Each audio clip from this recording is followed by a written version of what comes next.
Hello everyone, welcome to MDLR Fishing. I am excited about today's video because we have a brand new toy that we're going to put through the paces out there on the Texas Gulf Coast, the upper portion that is, where there is a lot of shallow water, plenty of mud and oyster to get into and get stuck if you don't have the right type of platform.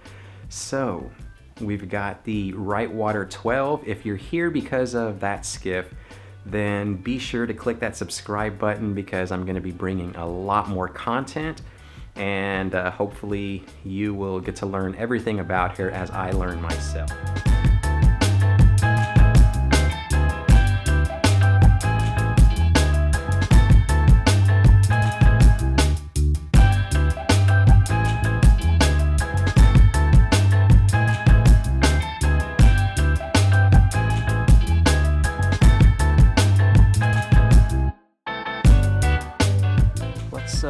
Get her started and then we'll lower her down.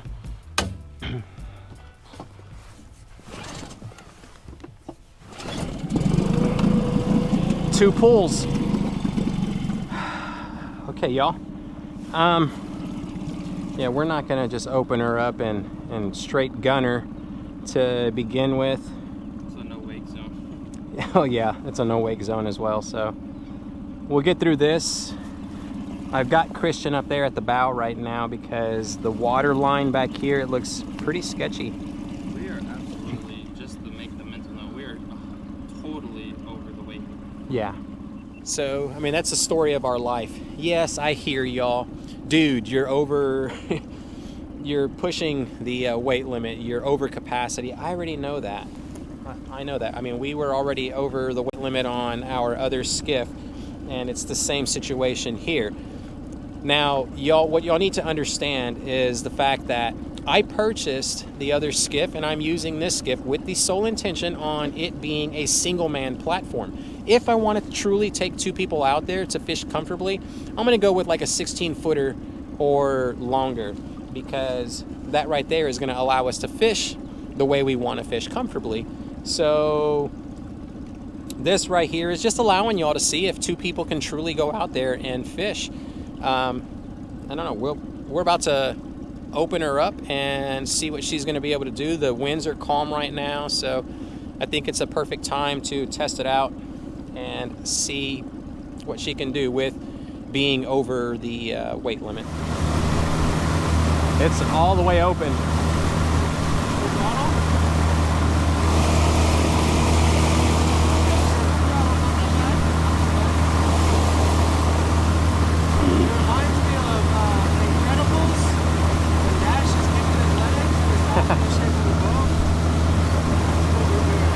15.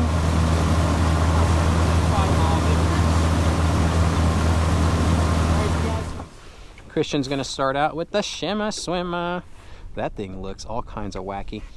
And what I'm gonna do is turn to seeing how she performs, handles while push poling. It's a good day because we have moderate winds, and that's how we were trying to move around the other skiff in similar conditions. I do like the fact that the prop isn't dragging in the mud. Yeah. Have you ever seen rented back here? I've never even been back here.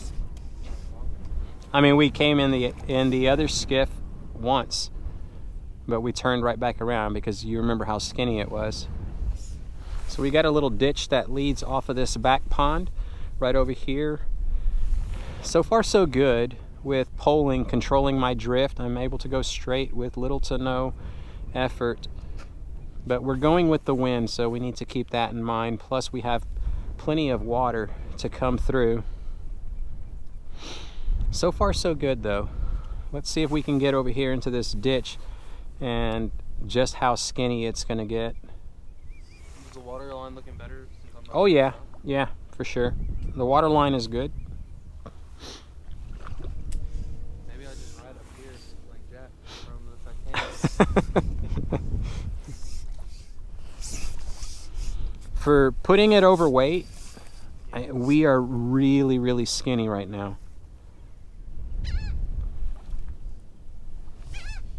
Oh, good job, son. Get back in there, bud. Awesome, guys. First fish on the boat. Back here in the skinny water, eh? Yeah. So I am in control of the skiff. I'm in total control of it. Easy to go straight. I'm thinking it's got to be that. It's got to be the hole plus that little keel that they put down there. But yeah, once I get her pointed, I can just still keep us moving straight. All right, I'm gonna push us back inside this little area. No, behind us is where we went in. Raise her all the way up. There we go.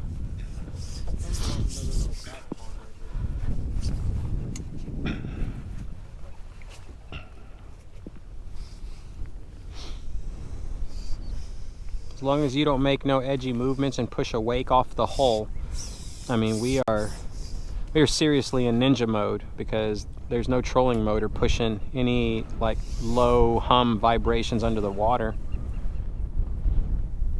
Just practicing holding us in place, and man, Hard or easy? I'm really not, it's effortless. 12-mile-an-hour winds today, y'all.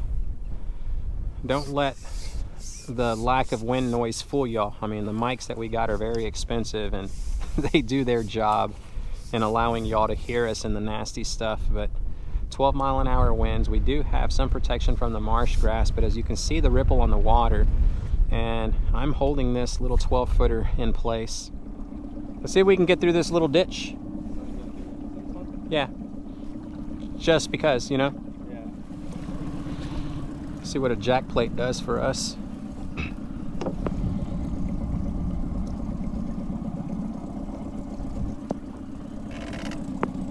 Yeah. Oh, there goes a mud trail now. We barely hit some mud. Can you bring it up more? No, it's all the way up. But yeah, it's not disturbing the mud down there. I'm not seeing any mud at all. Every once in a while there'll be like a small little mud cloud. I think we're not, like, the prop is not in the mud, it's just blowing all that. Hold on to the pole. The prop is essentially blowing the top layer of that mud around, because I'm looking at it right here and I don't feel it the way I do with the Mercury. I can legit feel it whenever. Because the prop and the Mercury, I feel like it's down there driving the mud. Can you see the brown out there in the middle of the water? Yeah. That's super shallow. This is a very skinny back lake. I can see the mud that he kicked up. Yeah. Everybody could go. He's like, oh no. Y'all can't see it, but there's a skiff over there, full size one too, kicking up one heck of a rooster tail that was brown.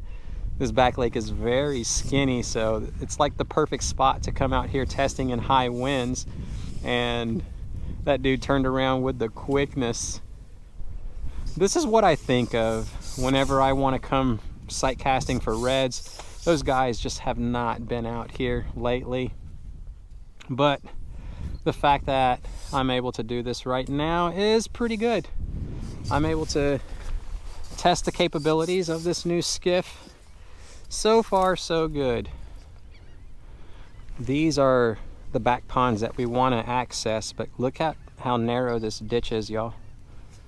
We'll get through it. No doubt in my mind that she'll get through it. Let's just see how much work it's gonna take us, like how much effort I gotta put into reaching these areas. These are where the reds love to go and hide if they're here. And because of these like cold snaps that we're going through, the reds don't know whether to come into the marsh or not. Alrighty, y'all, quick update. We just did a battery swap and we kind of got ourselves into a pickle, Austin Power style. Look at this. I'm just kidding. I just need to do the battery swap. This girl can completely get through this right here.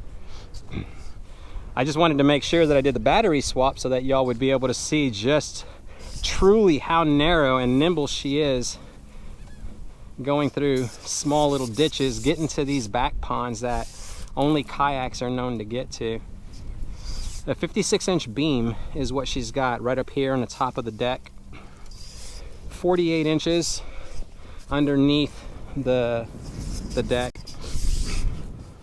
We've got like a sub 4-inch draft is what SkiffWorX is saying. That's what they've got in black and white on the website. I believe every bit of it too.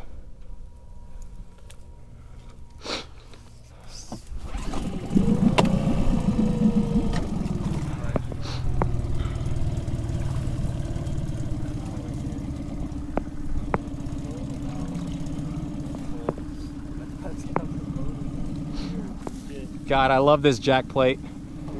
In a skinny ditch, y'all. If y'all could, if you could see me, I was gonna say I'd be smiling from ear to ear, and I am. It's so much easier. Now that we went through and found out there was no reds in there, I don't care about running the outboard to get us through this. But going in, it's good to know that we can push-pull our way in. Going out, it's even that much more easier. Oh, you know what? I don't know if we're going to be able to turn around going in this ditch. I really wanted to go in it. Well, screw it. I mean, we'll go backwards. Well, I mean, the motor can go in reverse too, so we're good. Hope I don't eat my words. Let me record it just for comical and scientific research. I think they're going to be in the back lake, son. In the massive back lake out there on the protected portion of the bank. I think that's where we're gonna have to go. Maybe just drift with the wind across the back lake.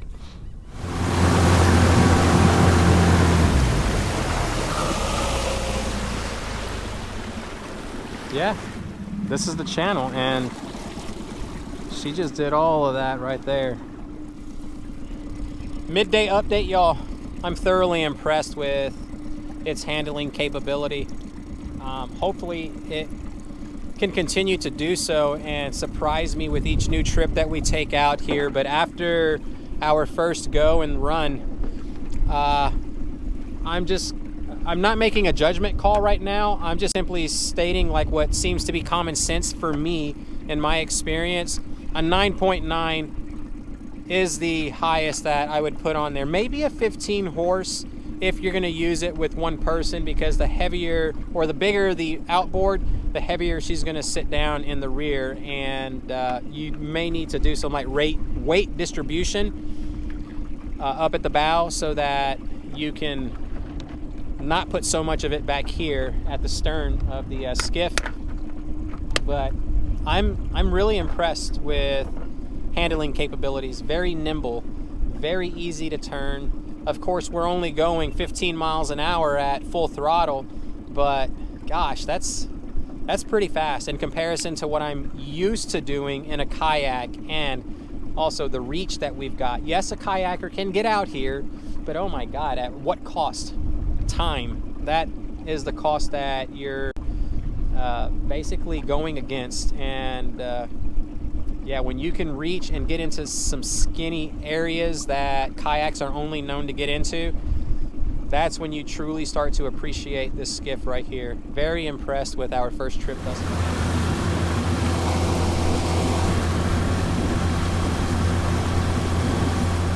Just gonna do a little bit of drift fishing in the open water. Hopefully we get lucky and catch a passerby red, maybe a speckled trout, a flounder. I don't know, we're not too picky, but we should be able to drift just fine without worrying about hitting the bottom with the prop, because the jack plate's got her all the way lifted up.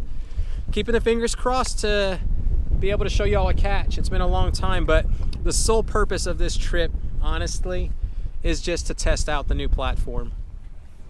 It's just a very quick observation, son. You see how we're drifting with the wind? And you can see which way the wind is blowing us because of the swells that it's generating back here. Yeah. Look at how the kayak is, we're going straight with it. Normally we would be blown sideways and being pushed sideways. We're actually going with it. and it's not turning sideways at all. Even with me, oh God, those are what you need to watch out for. Holy cow. Just keep your eyes open. Oh, that's a big old red. That is a donkey, son. Beautiful redfish. Hit him with the release. He's ready to go. Whew. That was a little workout. We've got them winds kicking up a little bit higher than 12, producing some pretty gnarly swells. Y'all can see that we've taken on a little bit of water. There's no way for me to get that stuff out without self-bailing it. So that's one of the cons, but to the credit of the skiff, we have exceeded the weight limit by approximately 200 pounds.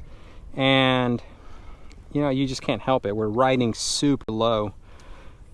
I'd imagine if we were within its weight limits, if we left some of this stuff, we could shed a little bit of weight, and we probably wouldn't have taken those swells out in that back lake over the gunnels. But it is a con nonetheless, having water in here with no way to get it out.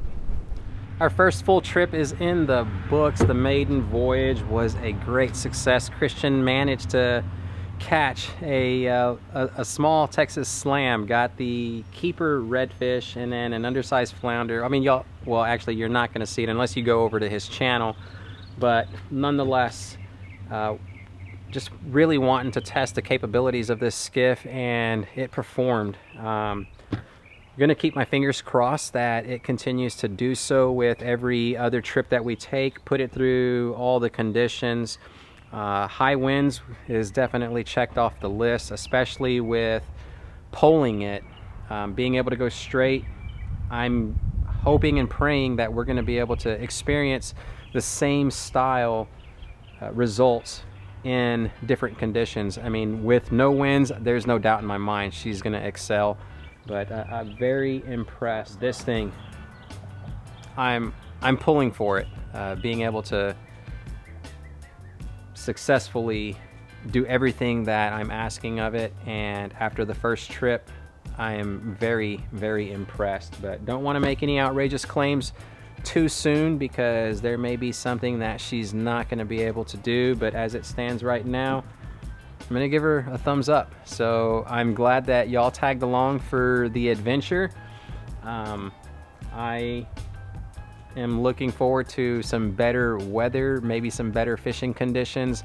The reds weren't out there today, but that wasn't on the agenda. So, I mean, y'all saw what it was that we did, and I'm looking forward to being able to fully test her out. We've got, I mean, all the time on our side. They said take your time, so I'm definitely looking forward to taking her back out there and getting as many trips underneath my belt as I possibly can while I've got her. So yeah, thanks for watching. If you enjoyed this one, don't forget to click the thumbs up button. For those of y'all that found your way over to my channel because of this platform and you want to learn about it, do me a favor, click that subscribe button, because there's going to be a lot more content coming your way by way of this platform.